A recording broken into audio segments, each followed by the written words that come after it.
میرے محترم بھائی اور بہنوں، حج آدم علیہ السلام سے شروع ہوا ہے۔ عبادات میں کوئی اجتہاد اور عقل نہیں، جیسے اللہ نے کہا ہے ویسے کرنا ہے۔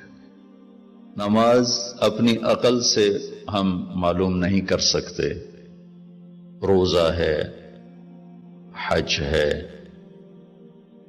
عبادات میں جیسے آسمان والے نے بتایا اور جیسے جناب رسول اللہ صلی اللہ علیہ وسلم نے کر کے دکھلایا، بس ہم نے وہ کرنا ہے۔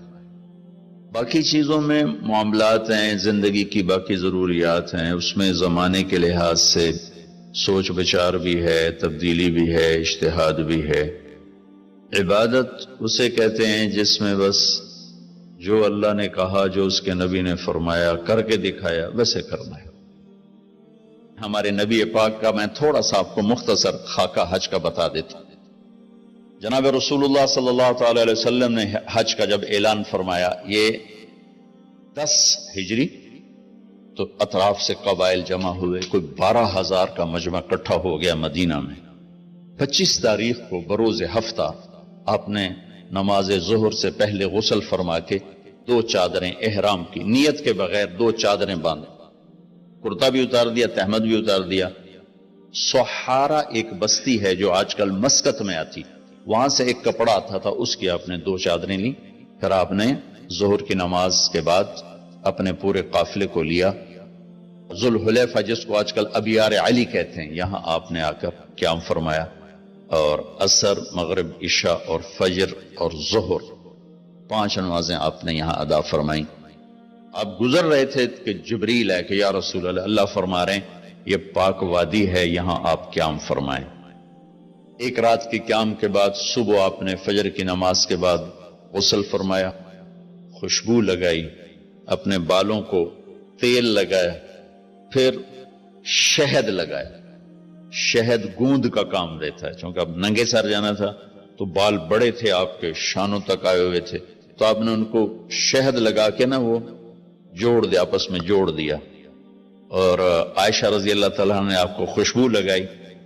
جسم پہ خوشبو لگا سکتے ہیں احرام سے پہلے، احرام کے کپڑے کو نہیں، جسم پہ خوشبو لگا سکتے ہیں احرام کی نیت کرنے سے پہلے۔ بالوں میں، مانگ میں آپ نے خوشبو لگائی۔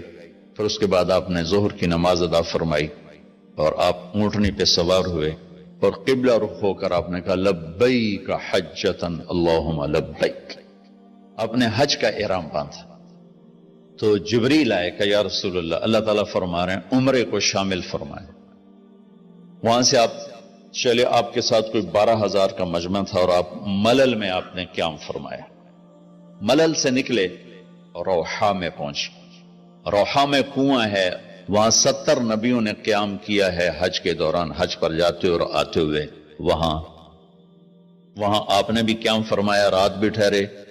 روحا سے چل کر آپ افایا پہنچے، افایا سے عرج پہنچے، عرج سے ابوا پہنچے۔ ابوا پہنچے تو سامنے بستی تھی جہاں آپ کے سارے انتظام کیے گئے تھے رہائش کے، اور یہ قافلہ 12,000 کا اب 60-70,000 کا ہو چکا تھا۔ تو ابوا میں آپ کی والدہ کی قبر ہے، حضرت آمنہ رضی اللہ تعالیٰ عنہ کی قبر مبارک ہے۔ تو آپ سڑک سے یوں ہٹ گئے، اندر پہاڑوں میں چلے گئے۔ اکثر مجمع تو نیا تھا، انہیں نہیں سمجھ میں آیا کہ اللہ کے نبی اندر کہاں جا رہے ہیں۔ چندے کو پتا تھا کہ آپ کہاں جا رہے ہیں، تو آپ چلتے چلتے چلتے چلتے چلتے ایک جگہ اپنے اونٹنی کو بٹھایا، کوئی وہ 70-80 فٹ اونچا پہاڑ ہے، تو وہاں سے آپ اوپر چڑھے۔ یہ اپریل کا مہینہ تھا اور ماں کی قبر کے سرانے تشریف لائے، اور یوں اپنے گھٹنے اٹھائے اور ہاتھ یہاں رکھے اور سر یہاں دیا، یہ پوزیشن بنائی جیسے چھوٹے بچے بناتے، اور پھر جوں سرہانے بیٹھ کے رونا شروع کیا۔ صدمہ تو چند دنوں بعد بھول جاتا، میں اب اپنی ماں کے یاد میں رونا بھی چاہوں تو رونا نہیں آتا، اپنے باپ کی یاد میں رونا بھی چاہوں تو رونا نہیں آتا۔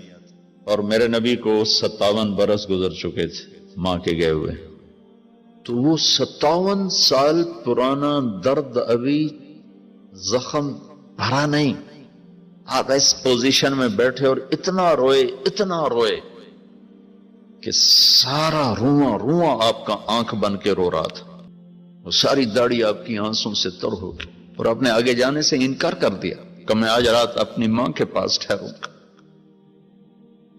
آپ نے رات وہیں گزاری۔ کیا رات تھی! ابوا سے چلے تو آپ عصفان پہنچے، عصفان تھے تو آپ نے کہا ابوبکر یہ کون سی جگہ ہے؟ کہا جو عصفان۔ کہا میں دیکھ رہا ہوں ہود اور صالح علیہ السلام گزر رہے ہیں اس وادی سے، لبیک کہتے ہوئے حج کو جا رہے ہیں۔ عصفان سے آپ مرہ زہران پہنچے، پھر وہاں سے آپ صرف پہنچے، پھر وہاں سے آپ تنعیم پہنچے۔ تنعیم میں آپ نے احرام کی چادروں کو تبدیل فرمایا، جو 2 چادریں مدینہ میں زیب تن فرمائی تھی، تنعیم اتار کر 2 نئی چادر اسی کپڑے کی۔ پھر مکہ کے ٹاپ سے آپ انٹر ہوئے اور بیر زی طوا کے کنویں پر آ کر آپ نے قیام فرمایا۔ یہ ہے اتوار کی رات، 25 کو چلے اور 4 کی رات کو، یہ مہینہ 29 کا تھا، تو 4 کی رات کو آپ مکے پہنچ گئے۔ اتوار کو صبح آپ نے غسل کیا، خالی پانی بہایا اور عمرہ کے لیے تشریف لے گئے۔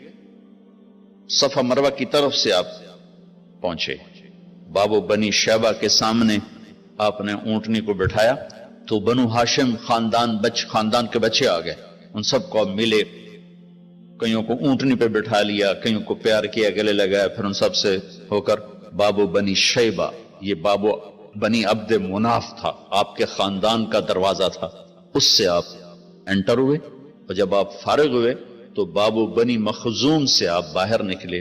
آپ نے جاتے ہی حجر اسود کا بوسہ لیا، پھر سجدہ کیا، پھر بوسہ لیا، پھر سجدہ کیا، پھر بوسہ لیا، پھر سجدہ کیا، پھر آپ رونے لگے، بہت روئے۔ اس کے بعد آپ طواف شروع فرمائے۔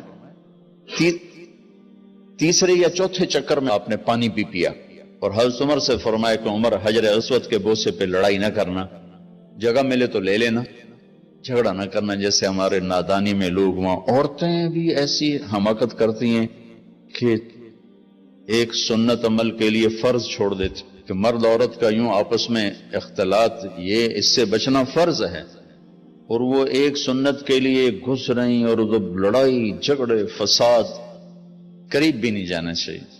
اللہ کا نبی نے استلام کیا، جب رش ہو گیا تو آپ کے پاس ایک لکڑی تھی، وہ دور سے یوں لکڑی کو لگا کر اور اس کا بوسہ لے لے۔